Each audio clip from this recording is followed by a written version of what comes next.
हिमाचल तहलका न्यूज में आप सभी दर्शकों का बहुत बहुत स्वागत है। चलिए शुरुआत करते हैं इस खबर की।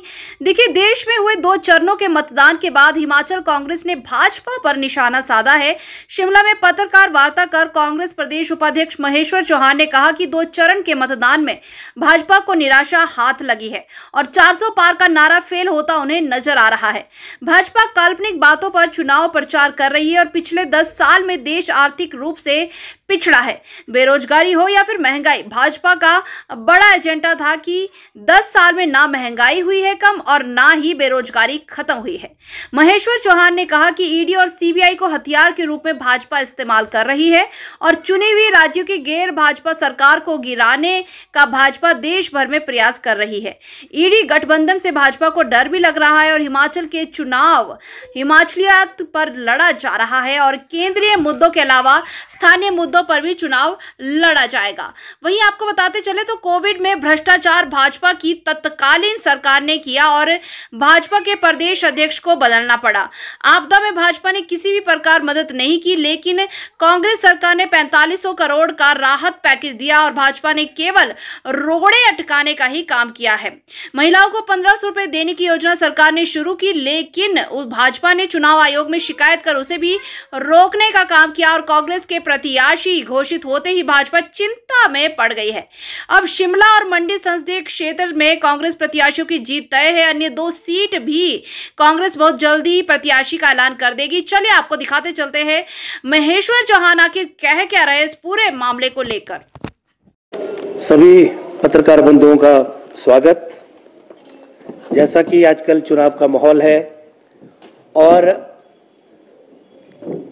देश के अंदर 2 चरण का मतदान जो है पूर्ण हो चुका है और भारतीय जनता पार्टी को 2 चरण के मतदान में भारी निराशा हाथ लगी है।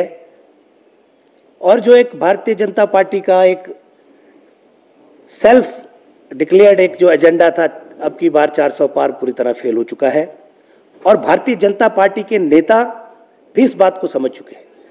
तभी आप अगर देखें तो आजकल भारतीय जनता पार्टी के राष्ट्रीय और प्रादेशिक नेता मुद्दा आधारित प्रचार नहीं करना चाहते।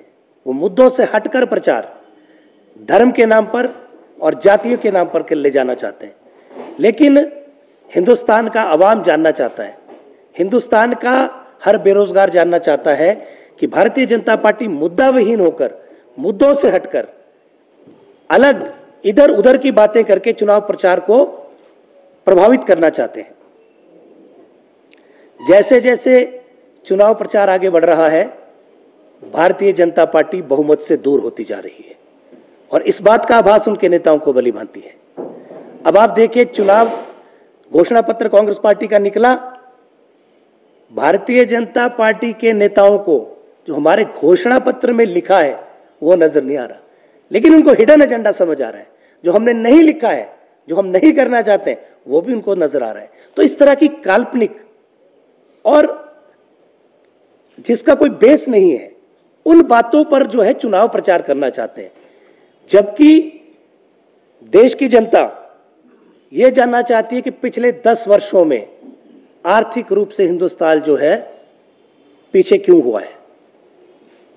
आपको याद होगा, भारतीय जनता पार्टी जब सत्ता में आई थी 10 वर्ष पहले, तो महंगाई और बेरोजगारी इनके 2 मुख्य मुद्दे थे। तो आप बताइए, क्या महंगाई पर आज ये लगाम लगा पाए? आज पेट्रोल और डीजल की कीमतें देखिए। और देश के प्रधानमंत्री हमेशा कहा करते थे, जब ये प्रधानमंत्री नहीं थे, विपक्ष में थे, कि जब रुपया गिरता है तो हिंदुस्तान की इज्जत गिरती है। आज क्या प्रधानमंत्री महोदय देश को बताएंगे कि आज रुपया जो है डॉलर की अपेक्षा में कहां खड़ा हो रहा है? 83 पॉइंट समथिंग आज तक के अपने निम्नतम स्तर पे रुपया आ चुका है। तो क्या भारतीय जनता पार्टी के लोग देश को बताएंगे कि ये कैसे हुआ है, इतना बड़ा डिबेकल कैसे हुआ? और पूरी तरह